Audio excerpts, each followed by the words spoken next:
બધા જ ડોક્યુમેન્ટમાં એક જ નેમિંગ ફોર્મેટ હોવું જોઈએ. એના રિલેટેડ ઘણા વિડીયો બનાવ્યા અને આ વિડીયોમાં હું તમને જણાવું છું એ પ્રમાણે તમે સમજી જશો કે કયા ડોક્યુમેન્ટમાં કેવું નેમિંગ ફોર્મેટ રાખવું છે, જેથી કરીને તમારા ડોક્યુમેન્ટ અથવા તમારા બાળકના ડોક્યુમેન્ટમાં કોઈ આગળ બનીને કોઈ ઇસ્યુ ના આવે.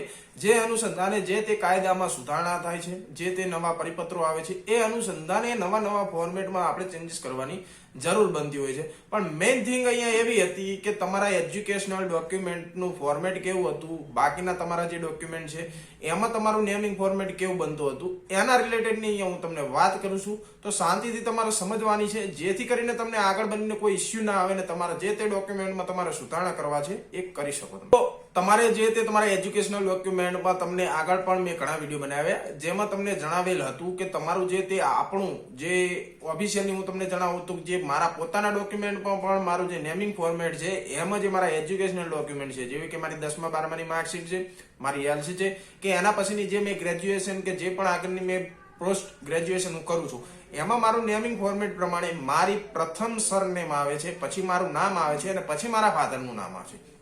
એટલે કે આ જે નેમિંગ ફોર્મેટમાં અટક, નામ અને પિતાનું નામ આ રીતનું નેમિંગ ફોર્મેટ હતું. પરંતુ મેં એક વિડીયો બનાવેલ હતો અને એ અનુસંધાને મેં જે તે ડીઈઓ કચેરીનો જે ઓર્ડર હતો એ પણ મૂકેલ હતો આપણી વોટ્સએપ અને ટેલિગ્રામ ચેનલ પર. જે અનુસંધાને એ પરિપત્રમાં એવું લખેલ હતું કે જે તે શાળાના જે આચાર્ય સાહેબ છે એટલે કે પ્રિન્સિપાલ સાહેબ છે એમને જે તે હવે નવું જે એમને રજિસ્ટર મેન્ટેન કરવાનું છે એટલે કે જનરલ રજિસ્ટર મેન્ટેન કરવાનું છે. એમાં સૌ પ્રથમ હવે જે તે વિદ્યાર્થીનું નામ, તેના પિતાનું નામ અને એના પછી એની અટક આવતી હતી. હવે એનામાં જે સુધારણા કર્યા એના પછી હવે જે તમારી 10મા 12માની માર્કશીટ અને એલસીમાં પણ એ જ ફોર્મેટ પ્રમાણે તમારે જે તે નામ લખવાનું હતું. પરંતુ આ બેઝિક પ્રોસિજર થતી હતી, આપણને ફાઇનલાઇઝ નહોતું થતું કે કઈ રીતે આપણે આ નિયમ છે થશે કે નહીં થાય. તો એનું હું તમને અહીંયા ઉદાહરણ અને તમારે જોઈએ તો તમે બિંદાસ એ પ્રૂફ છે તમે જોઈ શકશો. એટલે કે હવે અહીંયા નવા પ્રૂફ પ્રમાણે કેવું આવશે કે જે તે તમારી 10મા 12માની માર્કશીટ છે, જે તમારું અત્યારે સ્ટડી ચાલુ છે એ લોકોની માટેની વાત કરું છું અને જે લોકોનું સ્ટડી પૂરું થઈ ગયું છે એના પછીની હું વાત વિડીયોના એન્ડમાં તમને જણાવીશ. તો જે તે તમે વિદ્યાર્થીઓએ ગુજકેટ કરીને એક એક્ઝામ આવે છે કે જે 12 સાયન્સના વિદ્યાર્થીઓ જે હતા હોય છે. તો કારણ કે આ જે તે પરિપત્ર આવ્યો એના અનુસંધાને જે તે તમારું જે સ્ટડી છે પૂર્ણ થયું નથી, એટલે એનું જે ફાઇનલાઇઝ એક્ઝામ્પલ છે હું તમને અહીંયા જણાવી નહીં શકું. પરંતુ એ માર્કશીટ જે આવશે તમારી ગુજકેટ એનું જે ફોર્મ ભરાણું છે એ અનુસંધાને હું તમને જણાવું છું કે આ જે તે કાયદામાં કરેક્શન કરીને નેમિંગ ફોર્મેટમાં કરેક્શન કર્યું છે. તો એના માટે તમારે શું કરવાનું છે કે જે તે વિદ્યાર્થીનું જે ફોર્મ ભરાણું છે ગુજકેટનું, તો એમાં તમારે જોવાનું આવ્યું છે કે જે તે એક ઓપ્શન આપેલું હોય છે કે print name as on marksheet. આ પ્રકારે કોઈ એક શબ્દ લખેલો હોય છે અને એમાં તમે જોશો ને તો જે તે વિદ્યાર્થીનું નામ, પિતાનું નામ અને એની અટક આ રીતનું નેમિંગ ફોર્મેટ છે ને એ જે તે ફોર્મમાં લખેલ છે. એટલે કે તમે અહીંયા વાત હું જે રીતે શબ્દોમાં બોલ્યો છું એ જો તમે સમજી ગયા તો તમને ખબર પડી જશે કે જે તે વિદ્યાર્થીનું નામ, પિતાનું નામ અને અટક આ રીતનું નામ ગુજકેટની માર્કશીટમાં પ્રિન્ટ થશે. એટલે તમે સમજી શકો છો કે જે ગુજરાતની એજ્યુકેશનલ ડોક્યુમેન્ટ છે એટલે કે તમારી માર્કશીટ છે તેમાં તમારી અટક છે એ સૌથી લાસ્ટ એટલે કે લાસ્ટ નેમ અથવા સરનેમના ફોર્મેટમાં એને છેલ્લે લખવાની શરૂઆત થઈ ગયેલ છે. હવે એ રીતનું જે ફોર્મ છે, કારણ કે ત્યાં તમારી એપ્લિકેશન આઈડી જે 12માનું ફોર્મ ભર્યું છે એની એપ્લિકેશન આઈડી અને બધી ડિટેલ છે આપવાની રહેતી હોય છે. તો એ પ્રમાણેની જ આગળની બધી પ્રોસિજર થતી છે. એટલે કે તમારી 10માની 12માની જે માર્કશીટ નીકળશે એમાં પણ તમારે હવે અટક છે લાસ્ટમાં આવશે અને જે તમારી એલસી છે એમાં પણ તમારે અટક લાસ્ટમાં આવશે. હવે આ એજ્યુકેશનલ ડોક્યુમેન્ટ હતા, ઘણા લોકોને મને કમેન્ટ આવતી હતી, એમાં હું અગાઉના વિડીયોમાં એવું જણાવતો હતો જે તે આ પરિપત્ર આવ્યો એની પહેલા કે તમારે જે તે એજ્યુકેશનલ ડોક્યુમેન્ટની તમારે ચિંતા નહીં કરવાની અને બાકીના ડોક્યુમેન્ટમાં જે તે ફોર્મેટ છે નેમિંગ ફોર્મેટ પ્રમાણે તમારે નામ છે એ કરવાના રહે છે. એટલે કે હવે જો તમે આધાર કાર્ડમાં તમારી અટક આગળ છે તો મિત્રો તમને તો ઇસ્યુ નથી આવતું, પરંતુ તમારા જે બાળકો છે એમના જે આધાર કાર્ડ કઢાવવામાં ઇસ્યુ આવશે તમને.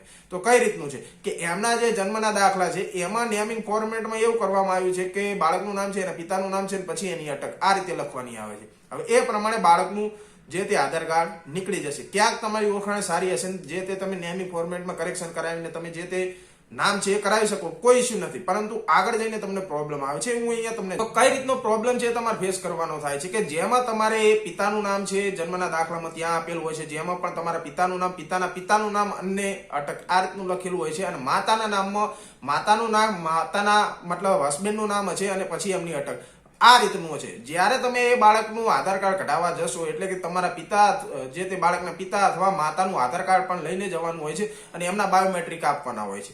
એટલે જે તે પિતા છે, માતા છે, એમનું નામ છે એ બાળકના જે ડોક્યુમેન્ટમાં માતા પિતાનું નામ છે સેમ ટુ સેમ એવું જ હશે તો જ બાળકનું છે એ આધાર કાર્ડ નીકળશે. પરંતુ આપણે અહીંયા મેં તમને જણાવ્યું કે જો પિતાના ડોક્યુમેન્ટમાં તમારે અટક આગળ હશે અને પછી તમારું જે તે આપણે ઓલ્ડ નેમમાં ફોર્મેટમાં હશે તો તમારે 100% તમારા જે બાળકના આધાર કાર્ડ કાઢવામાં, જે તે કરેક્શન કરવામાં બહુ જ પ્રોબ્લેમ આવ્યો છે. મેં પ્રેક્ટિકલી ઘણા લોકોને આ જોયા છે.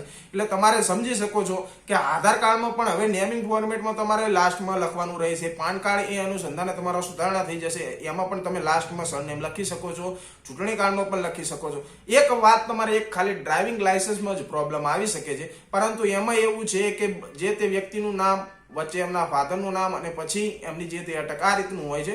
પરંતુ જે મિડલ નેમ છે એમાં જે તે કેરેક્ટરની લિમિટ આપેલી હોય છે, એટલા કેરેક્ટરમાં જો તમારા ફાધરનું નામ આવી જતું હોય તો તમારે બધા ડોક્યુમેન્ટમાં કોઈ ઇસ્યુ નહીં આવતું, સેમ જ ફોર્મેટ થઈ જાય છે.